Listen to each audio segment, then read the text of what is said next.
लोकसभा चुनाव के लिए अखिलेश ने यूपी में बिछाई अपनी सियासी विसात। लोकसभा चुनाव में समाजवादी पार्टी कितनी सीटों पर लड़ेगी चुनाव, अखिलेश ने कर दिया साफ। अखिलेश के ऐलान के बाद बढ़ गई बीजेपी की मुश्किलें, अब होगा घमासान। इन सीटों पर अगर अखिलेश ने उतारा अपना प्रत्याशी तो बीजेपी का बिगड़ सकता है सियासी समीकरण। लोकसभा चुनाव को लेकर उत्तर प्रदेश में सभी राजनीतिक पार्टियां जोर शोर से लगी हुई हैं। वहीं अब बीजेपी के सियासी समीकरण को बिगाड़ने के लिए अखिलेश ने भी मास्टर प्लान तैयार कर लिया है, जिससे बीजेपी को चुनाव में नुकसान हो सकता है। दरअसल उत्तर प्रदेश के पूर्व मुख्यमंत्री और समाजवादी पार्टी के राष्ट्रीय अध्यक्ष अखिलेश यादव 18 अगस्त को चित्रकूट के दौरे से लौटते हुए रायबरेली के लालगंज में मीडिया से रूबरू हुए। इस दौरान उनके सवालों का जवाब देते हुए उन्होंने केंद्र सरकार व राज्य सरकार पर जमकर हमला बोला। उन्होंने सड़क को लेकर, शिक्षा को लेकर सरकार पर जमकर निशाना साधा। इसके साथ ही रायबरेली के विकास के लिए खुद को और सपा को श्रेय दिया। सपा मुखिया ने एम्स व रेल कोच कारखाने की जमीन देने की बात कही। वहीं उन्होंने केंद्र सरकार द्वारा एम्स के बजट न देने की भी बात कही। पूर्व मुख्यमंत्री अखिलेश यादव ने कहा कि सरकार किसानों को उनकी उपज का सही मूल्य नहीं दे रही है। किसानों की आय दोगुनी करने की बात कही, लेकिन वो भी नहीं हुआ। रायबरेली में संचालित एम्स लालगंज में बनना था, इसके लिए हमने यहाँ की जमीन दी, लेकिन ये रायबरेली शहर ले गए। चीनी मिल की जमीन को केंद्र सरकार को देकर उस पर बनवाया।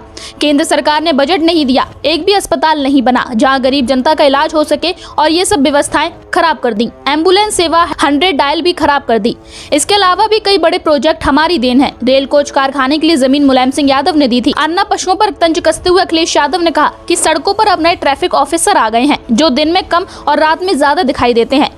सुनने में आया है कि सरकार के एक मंत्री को घेर लिया। अब सोचिए सरकार क्या कर रही है। इंडिया व पीडीएम मिलकर के इन्हें बाहर कर देंगी। इसके साथ ही उन्होंने आगामी लोकसभा चुनाव में सपा कितनी सीटों पर चुनाव लड़ेगी, इस पर कहा कि हम मिलकर अभी इसकी रणनीति तय करेंगे। अभी इसका जवाब दिया तो यहाँ से दिल्ली तक न जाने कहां खबर पहुँच जाएगी। हालांकि उन्होंने रायबरेली से इंडिया गठबंधन का प्रत्याशी लड़ाने का दावा जरूर किया। उनकी सरकार बनने पर रायबरेली के विकास के लिए क्या किया जाएगा, इसके जवाब में उन्होंने कहा कि रायबरेली वीआईपी थी, फिर वीवीआईपी हुआ और हमारी सरकार आने के बाद ट्रिपल वीआईपी हो जाएगी। वहीं उन्होंने सरकार द्वारा 1 करोड़ रोजगार देने पर कहा कि इनकी बात मत मानो, ये झूठ बोलते हैं। भगवान की कसम, माँ गंगा की कसम खाकर भी झूठ बोलते हैं।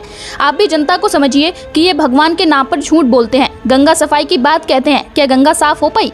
ये सरकार सिर्फ झूठ बोलती है।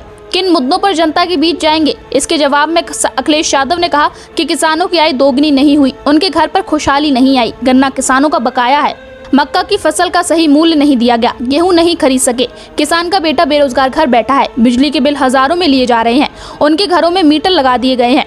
सम्मान निधि की बात कहते हैं, अगर किसानों को खुशहाल करना है तो उनकी फसल का उचित मूल्य दिया जाए। इसके साथ ही अखिलेश यादव ने कहा कि इंडिया पीडीए की सरकार आने पर हम किसानों के लिए विशेष सुविधाएं देंगे, चाहे खाद हो, बीज हो, उनका स्वास्थ्य हो, बिजली हो या उनके जानवरों का रखरखाव। ऐसी सुविधाओं के लिए योजनाएं बनाई जाएंगी। उनकी उपज का सही मूल्य किसानों को दिया जाएगा। सरकार के आने पर उन्होंने पत्रकारों की इंश्योरेंस का वादा भी किया। इसके बाद वो आगे के लिए रवाना हो गए। बहरहाल अखिलेश यादव के इस दावे के बाद कहीं न कहीं बीजेपी आला कमान में हंगामा देखने को मिल रहा है। अब देखना ये होगा कि उत्तर प्रदेश में समाजवादी पार्टी किन सीटों पर अपना प्रत्याशी उतारती है। ब्यूरो रिपोर्ट, मीडिया हलचल यूपी UK।